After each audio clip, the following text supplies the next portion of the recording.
All right.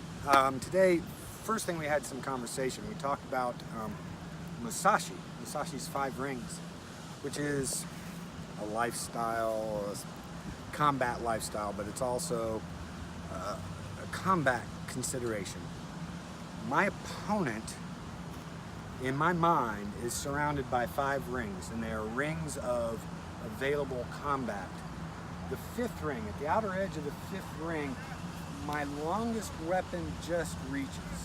Whatever that weapon might be, in this case my foot, but if I have a gun, I'm still within the fifth ring, right? But he, having nothing, I am outside of all five of his rings. He cannot combat me. Combat is usually a progression through the rings. Once my longest weapon is used, if I move into the fourth ring, my longest weapon is not as effective. The example that I used was, he has a long rifle. I can be clear across the park, I'm within his fifth ring. But if he has a long rifle and we are in a telephone booth where he cannot even level the weapon, his weapon is inappropriate to the ring. We're inside the fourth, maybe even the third ring. If he has the long rifle in the telephone booth, but I have a knife, that's my fifth ring. He's inside my fifth, but I am well past his fifth into his fourth. His weapon is meaningless. This continually progresses. Fourth ring, third ring, third ring, fourth ring, and fifth ring, where you're in super duper duper duper close. You have these continual collapsing of possibilities. Based on the weapon that you're using, you want to keep your opponent in that ideal range as much as possible. If you have a long gun, you want to keep him out there. You don't want him right here. Military does this. Long range, he's a little bit closer, he's a little bit closer, we're inside yet another ring. So that was one of the things we discussed. In discussing that, I was asked about Bruce Lee's one-inch punch. No disrespect, Bruce Lee, who was a skilled martial artist. The one-inch punch is real, but it's not a push, it's a sink. The energy from your feet and hips connect to your arm, and you sink, you pop. The advantage to it is if I'm inside my punching ring, the question becomes, can I punch? If I have a 1-inch punch available to me, I can punch. Not enough to knock him out, but enough to change his thinking process for the moment, which puts him in another ring, which puts him into another ring, and then I can deal with him in a whole bunch of ways. With that asked, we looked at the different kind of punches. Your standard street punch is a haymaker. He instantly, naturally knew what to do. A better punch is a straight punch, which is akin to the 1-inch punch. It was hard for him to figure out what to do because it's a pipe. It comes straight down the middle.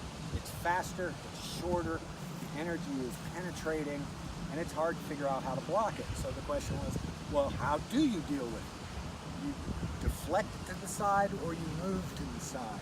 So if he punches straight, I'm going to move it off to the side.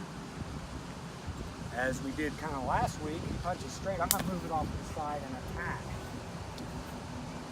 My general goal is once I touch him, I want to keep touching him. So we worked a drill where he punches and retracts his fist like a normal punch, retract, and I just keep his fist from coming back. Typically a person kind of wants to go boom, boom, go punch. So I use that retraction against him so I can hit him.